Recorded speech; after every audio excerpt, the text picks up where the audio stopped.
Okay, so if you don't know who this is, there's this guy on YouTube who recently went to Nigeria, and he posted a video of the Nigerian men who were pouring one out for the people that they lost and explaining that that was a tradition. So I want to pour one out for Nora because I really do miss her, and this is the story of Nora. I've never told it. And RIP to Nora. I'm so sorry that I couldn't do more, that I didn't do more. Like, mark my words, one day I will build a library in my forever home that is dedicated to Nora, and every book and every article and every black female leader that I wish could have touched Nora in a way that would have made her want to continue living, because Nora's loss for me was very difficult. Um okay, so how do we start to tell this story? Who is Nora? Nora Buress was a Stanford computer science undergraduate student. And I know that Nora is a continental African. I'm not exactly sure which country Nora is from. Um, I met Nora because during my junior year of undergrad, I was a student at the University of California, Davis, and I did the Code 2040 program. Code 2040 is a summer internship program for Black and Latino software engineers to help them gain computer science internships in tech. Some people in tech refer to this as a DEI program. Um, the problem with that frame of reference and that narrative is that when you have Cornell students, Stanford students, Notre Dame students, Harvard students, all of these Black undergrads from really, really great schools who are really, really smart, and they need a DEI program, that's how you know something is wrong with human resources. This is why I continue to coin the phrase the human resource Karen. The human resource Karen is a white girl from a very middle tier college. She's not a Harvard liberal arts student. She's not even from the University of Alabama. She's from like Ohio State. She might be from like I don't know, what's a state school in California that's bad? UC North, San Francisco State. That's a good one. There's nothing prestigious about any of those schools. That you, if you get a degree from that, you simply you fucking graduated. Like, you just kept showing up to classes, you did some homework, and then you graduated. So you did the bare minimum, right? It's Roseanne. You Roseanne your way to graduation. That degree is actually worthless. But those people typically work as human resource Karens. So when the human resource Karen finds her way into, Facebook, Google, OpenAI, really all of these really, really prestigious companies, they're not they're not engineers there. They are simply on the human resource team, and their job is to go out and find other people in society who have the skills to do these really technical jobs. They don't have any technical skills, though. They don't even know the people in the fields who are technical, because they're not friends with them. Computer science majors don't know the sales majors, right? Well, obviously, like, the engineers know other engineers. But so human resource Karens, they don't know any engineers, but they always get hired to be the technical recruiters, right? So you can find them all over LinkedIn. They're everywhere. Just look up recruiter for any company and you will find 100 million human resource Karens. We can call them Karens and Kens because they're male and female now. Okay. So the reason that Code 2040 needed to exist is because the human resource Karens couldn't find the really talented computer science students at Harvard, at Cornell, at Duke, at Notre Dame. They don't know. Like, it would seem like it would be really easy to, like, just have an email list that just goes out to the whole department, and is like, hey, we've got this internship open, and it goes to everyone, and then everyone applies. It isn't like that. The whole part of American exceptionalism comes from legacy admissions. So at those companies, there are people who are really smart. Don't get me wrong. Like, they studied for a very long time, so they know a lot. But they are only smart in their one discipline. So they know about what they know. They don't know the shit that they don't know. So they are smart. But they also have nephews and nieces and neighbors, and they want those entry level internships and positions to go to their neighbors, their nieces, their kids. So that is how those roles are filled. Even though the roles opened up and they say they're for everyone, usually the people who know that they exist and know how to apply for them are simply people who are like one step removed from people who already work there. This is the idea of culture fit. I already made a video about culture fit. If you want to hear my opinion about culture fit, listen. Or go watch that video, sorry.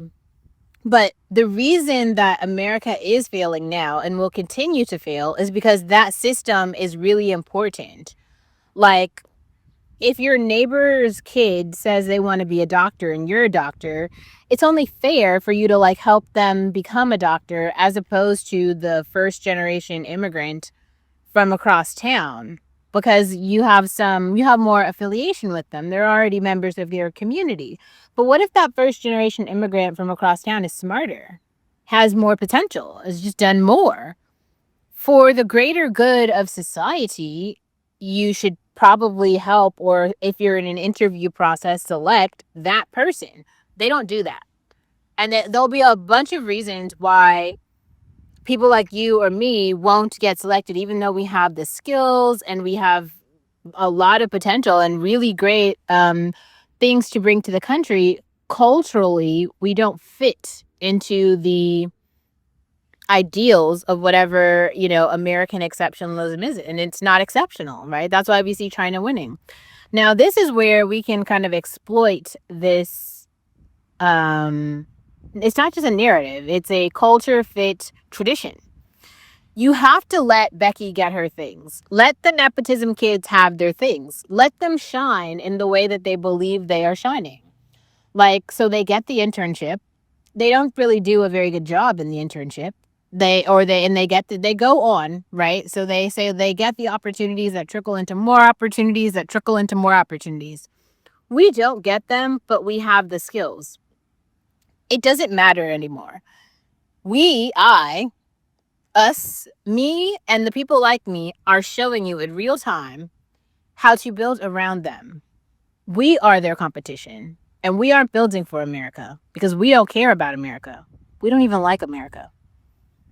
So I hope Becky gets better, because if not, Africa and China are going to take our ass off the planet, and that's the goal and the plan. So tap the fuck in. Let's go back to the story of Nora. So basically, Nora was great. She did a lot of really great internships. Nora worked at Box as an intern. Was Nora at Intuit with me? I can't remember. She did a couple really great ones. There were these community events we had with Code 2040, and I spent a lot of time with Nora there. But I want to feel like in 2000 and was it 15, 2000? Let me look. I'm gonna like open this and read it just so I'm not talking shit and then it's not based on some, facts. Nora, oh,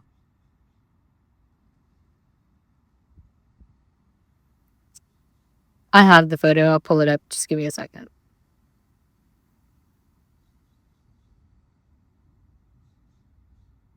So in 2019, Nora's body was found in her dorm room at Stanford. and she committed suicide. And I feel like I know why she did it.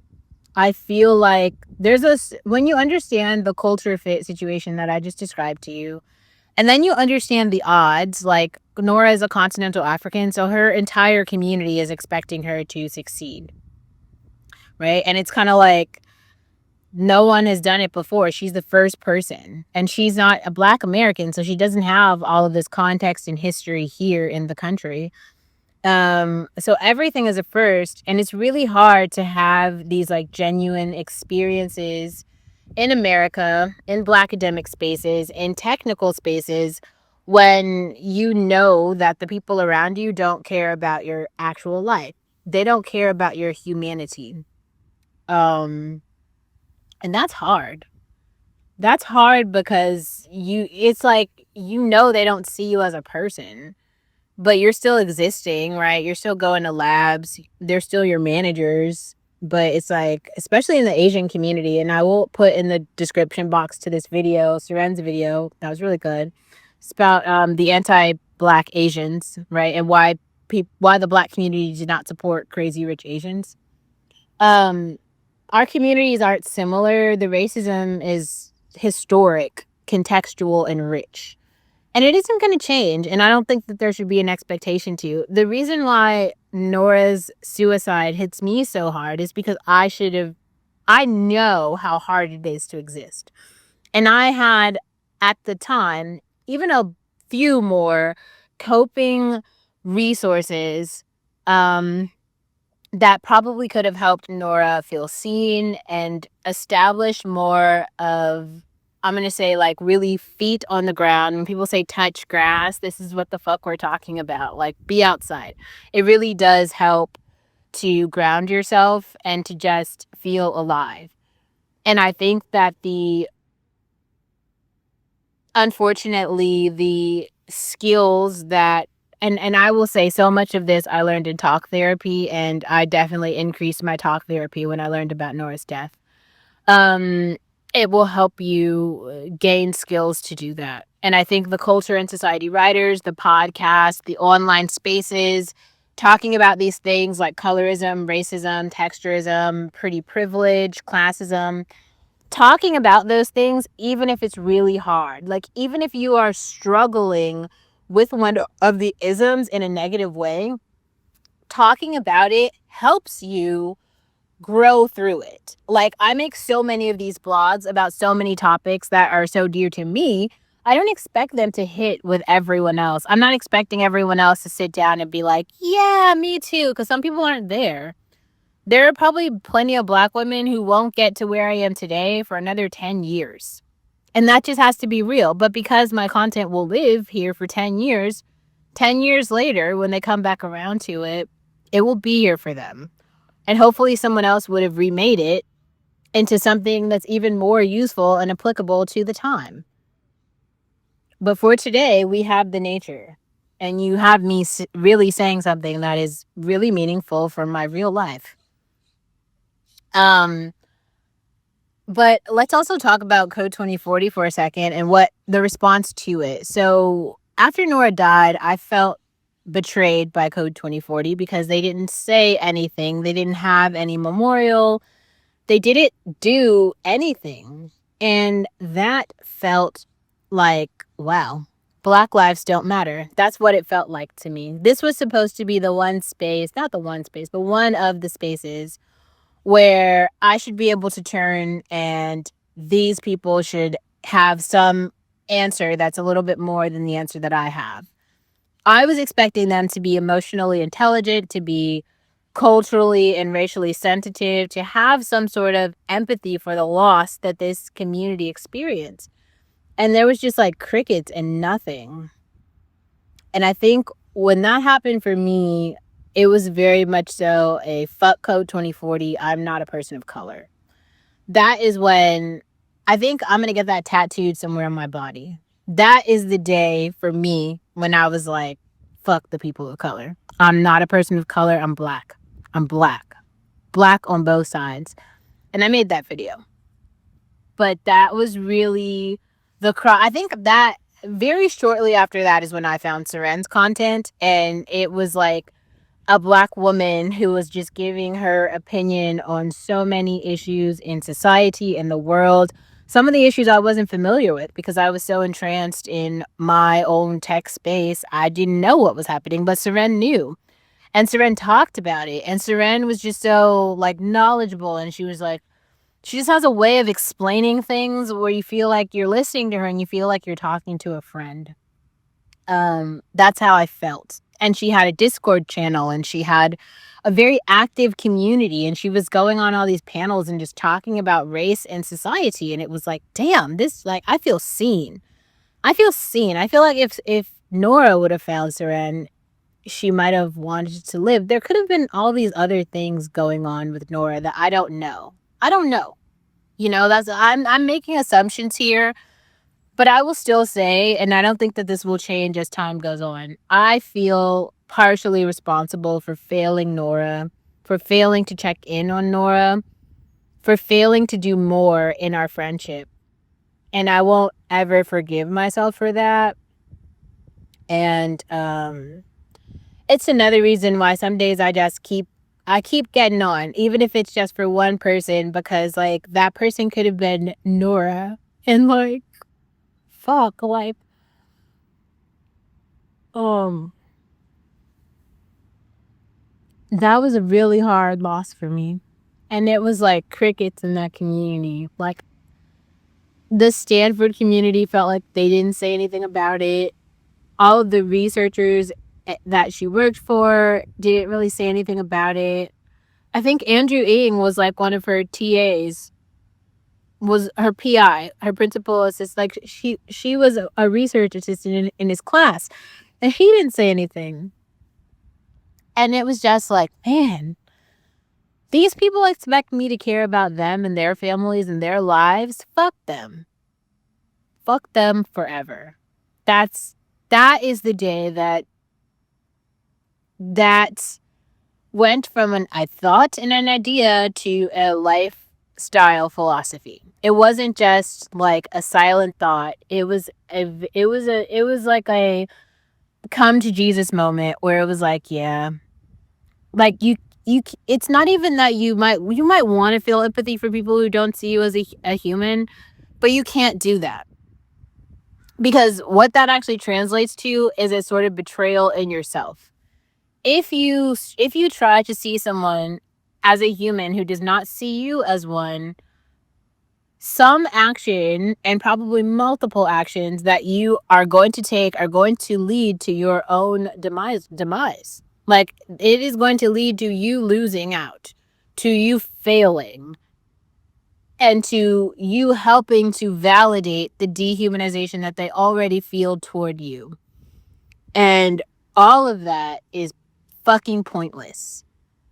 Like, you don't want to help somebody else help you fail. Let them try to do that shit on their own. And then watch them fail at it. You can't be like a willing participant.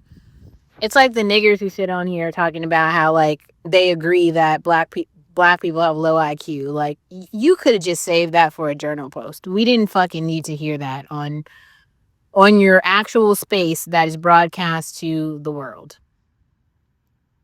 Like, you should just go fucking hang yourself from that there tree, and then we can watch that so that we can do something with this useless life that you continue to push onto us. It's like actually insane. Because they say that shit as though like we're gonna like feel what is somebody supposed to take from that? You like there it's some of the shit is crazy. Like, let these old niggas go. Like, oh god. Like I said this, but like let's roll back the tape for a second. Like, so what is his name? 2 Chainz releases a song on the Baby Mamas, and then all the Pookies are in the comments being like, this is the best thing I ever said. So I went into the comments and I interjected. I said, you know what? Why don't y'all stop just posting? Do more. Be abortion advocates. Put your money where your mouth is, okay?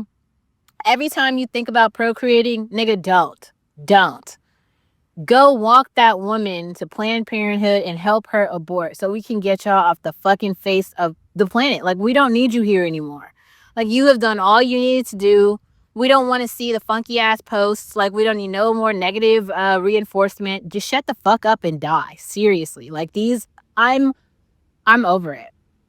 Like, it's because, like, you can really take some action. Like, you don't need to sit here. Like, here's the other thing that really, it just, man, it ruffles my feathers. Like, if you want to be a black woman hater, like, be a how do you like, if you're a black man, and let's say you are really a pan Africanist, we'll say that or whatever, but you give a shit about the black community in any way, why wouldn't you be taking action that would support something or someone? That's the part that is so wild. So you'll spend energy, you'll spend time, you'll write scripts, you'll do research, all in support of degrading yourself, really, because black women are a direct reflection of black men. So they get online sitting here talking about blah, blah, blah, blah, blah, blah, blah, blah. We hate them. Okay, then just fucking leave. Like, what? Like, I can't. That was a very long way around the point of, I feel like I have my thoughts about why it happened, and I'm very sad that it did happen. I won't forgive myself for the fact that it did happen, but it was very sad that it did. So, yeah, that is something I've referenced before. So now that's kind of the full explanation of what